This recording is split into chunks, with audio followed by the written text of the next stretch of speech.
ಜಡರಾಮಕುಂಟೆ ಗ್ರಾಮದ ಹಿರಿಯರಿಗೂ ಯುವಕರಿಗೆ ಮಿತ್ರರಿಗೂ ಅವರ ಅಕ್ಕ ತಂಗಿರಿಗೂ ನಮಸ್ಕರಿಸುತ್ತಾ, ವೇದಿಕೆ ಮೇಲೆ ಕಾಂಗ್ರೆಸ್ ಮುಖಂಡರಾದ ಎಲ್ಲರಿಗೂ ನಮಸ್ಕರಿಸುತ್ತಾ, ಚುನಾವಣಾ ಪ್ರಚಾರಕವಾಗಿ ತಮ್ಮಲ್ಲಿ ಮತಯಾಚನೆಯಲ್ಲಿ ತಮ್ಮಲ್ಲಿ ಮತ ಕೇಳಲು ಬಂದಿರುತ್ತೇನೆ.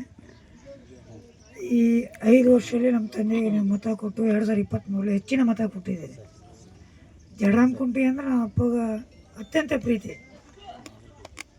ಜಡರಾಮಕುಂಟೆಯವ್ರು ಬಂದಾರ ಅಂದರೆ ಎದ್ದು ಓಡಿ ಬಂದ್ಬಿಡೋರು, ಜಡರಾಮಕುಂಟೆಯವ್ರು ಬಂದಾರ ಅಂತ ಅಷ್ಟೇ ಪ್ರೀತಿ ಇತ್ತು. ಈಗ ಅವ್ರಿಗೆ ಎಷ್ಟು ಮತ ಕೊಟ್ಟಿದ್ದೀರಿ ಅದಕ್ಕೆ ಹೆಚ್ಚಿನ ಮತ ನನಗೆ ಕೊಟ್ಟು ನನ್ನನ್ನು ಶಾಸಕನಾಗಿ ಮಾಡಿ ತಮ್ಮಲ್ಲಿ ಆಶೀರ್ವದಿಸಲು ಕೇಳಿಕೊಳ್ತೀನಿ. ಗ್ರಾಮಕ್ಕೆ ಪ್ರಚಾರಾರ್ಥ ಆಗಮಿಸಿದ್ವಿ. ತಮಗೆಲ್ಲ ಗೊತ್ತಿದೆ, ಹೋದ ಸಲ 23ರಲ್ಲಿ ಪ್ರಚಾರ ಸಭೆಗೆ ಬಂದಾಗ ನಮ್ಮೆಲ್ಲ ಪಕ್ಷದ ಯುವಕ ಮಿತ್ರರಿಗೆ ಗ್ಯಾರಂಟಿ ಕಾರ್ಡ್ಗಳನ್ನು ಕೊಟ್ಟಿದ್ವಿ.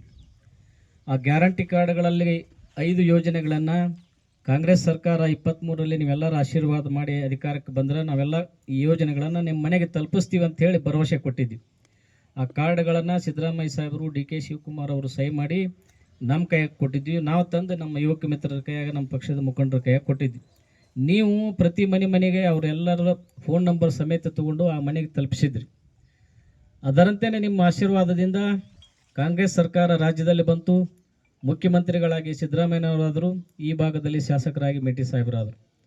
ಆರಿಸಿ ಬಂದ ಒಂದೇ ಒಂದು ತಿಂಗಳಲ್ಲಿ ಏನು 5 ಗ್ಯಾರಂಟಿಗಳನ್ನು ಕೊಟ್ಟಿದ್ದೀವಿಲ್ಲ, ಗೃಹ ಜ್ಯೋತಿ, ಗೃಹಲಕ್ಷ್ಮಿ, ಯುವ ನಿಧಿ, ಶಕ್ತಿ ಯೋಜನೆ, ಅನ್ನಭಾಗ್ಯ, 1-2 ತಿಂಗಳಲ್ಲೇ ಕೊಟ್ಟ ಮಾತಿನಂತೆ ನಡೆಕೊಂಡ ಸರ್ಕಾರ, ಕೊಟ್ಟ ಮಾತಿನಂತೆ ನಡೆದ ಮುಖ್ಯಮಂತ್ರಿಗಳು ಯಾರಾದರೂ ನಮ್ಮ ದೇಶದಲ್ಲಿ ಇದ್ದರೆ ಅದು ಕಾಂಗ್ರೆಸ್ ಪಕ್ಷ ಮತ್ತು ಸಿದ್ದರಾಮಯ್ಯ ಸಾಹೇಬರು ಅಂತಕ್ಕಂಥದ್ದನ್ನು ತಾವೆಲ್ಲ ತಿಳ್ಕೊಂಡಿದ್ದೀವಿ.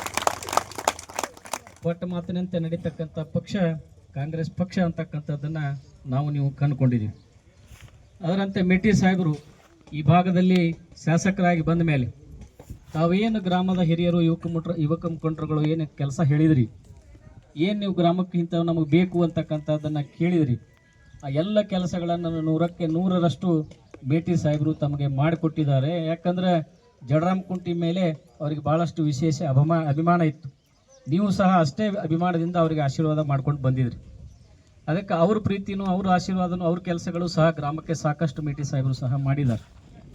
ಈಗ ಈ ಉಪಚುನಾವಣೆಯಲ್ಲಿ ಮೇಟಿ ಸಾಹೇಬರ ಪರವಾಗಿ ಉತ್ತರಾಧಿಕಾರಿಯಾಗಿ ಅಭ್ಯರ್ಥಿಯಾಗಿ ನಿಂತಂಥ ಉಮೇಶ್ ಮೇಟಿ ಅವರಿಗೆ, ಏನು ಮೇಟಿ ಸಾಹೇಬರಿಗೆ ಹಿಂದೆ ಎಲ್ಲ ಚುನಾವಣೆಗಳಲ್ಲಿ ಇದು ಇಲ್ಲಿ ಬಾಗಲಕೋಟೆ ಬಂದ ಮೇಲೆ ಅಷ್ಟೇ ಅಲ್ಲ, ಗುಳೇದಗುಡದಲ್ಲಿ ಅವ್ರು ಮೇಟಿ ಸಾಹೇಬರು ನಿಂತಾಗೂ ಸಹಿತ ನಿಮ್ಮ ಗ್ರಾಮದ ಸಾಕಷ್ಟು ಹಿರಿಯರು ತಮ್ಮ ಸ್ವಂತ ಕೈಲಾದ ಸಹಾಯ ಮಾಡೋದ್ರ ಜೊತೆಗೆ ಅಲ್ಲಿ ಬಂದು ಚುನಾವಣೆಯನ್ನು ಮಾಡಿದಿರಿ.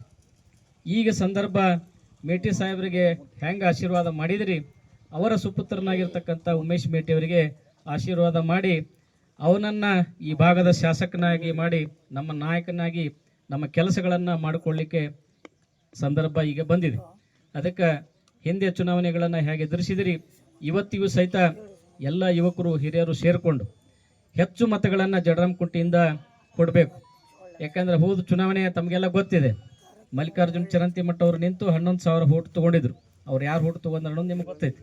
ಅದು ಈ ಸಲ ಅಷ್ಟು ಅವರಿಲ್ಲ, ನಮ್ಮ ಪಕ್ಷದಲ್ಲಿ ಅದಾರಂದ್ರೂ ಸಹಿತ 11,000 ನಮಗೆ ಬರ್ತಾವಂತಕ್ಕಂಥ ಭರವಸೆ ಇಲ್ಲ. ಆದಾಗ್ಯೂ ನಾವೇನು ಮಾಡಬೇಕಾಗೈತೆ ಅಂದ್ರೆ ಈ ಎಲ್ಲ ಯೋಜನೆಗಳನ್ನು, ಮೇಟಿ ಸಾಹೇಬರು ಮಾಡಿದಂಥ ಕೆಲಸಗಳನ್ನು ಕ್ರೋಢೀಕರಣ ಮಾಡಿ ಮನೆ ತಲುಪಿ, ಹೊಲಗಳಿರೋ ಮನೆ ಇರಲಿ, ಊರು ಬಿಟ್ಟು ಹೋದವ್ರು ಇರಲಿ, ಏನೇನು ಅದಾವೆ ಎಲ್ಲವನ್ನ ಕ್ರೋಢೀಕರಣ ಮಾಡಿ ಪ್ರತಿ ಮನೆಗೆ ಪ್ರತಿ ದಿವಸ ಹೋಗಿ, ಯಾಕಂದರೆ ಚುನಾವಣೆಯೂ ಭಾಳ ದಿವಸ ಇಲ್ಲ, 9ನೇ ತಾರೀಕು ಚುನಾವಣೆ.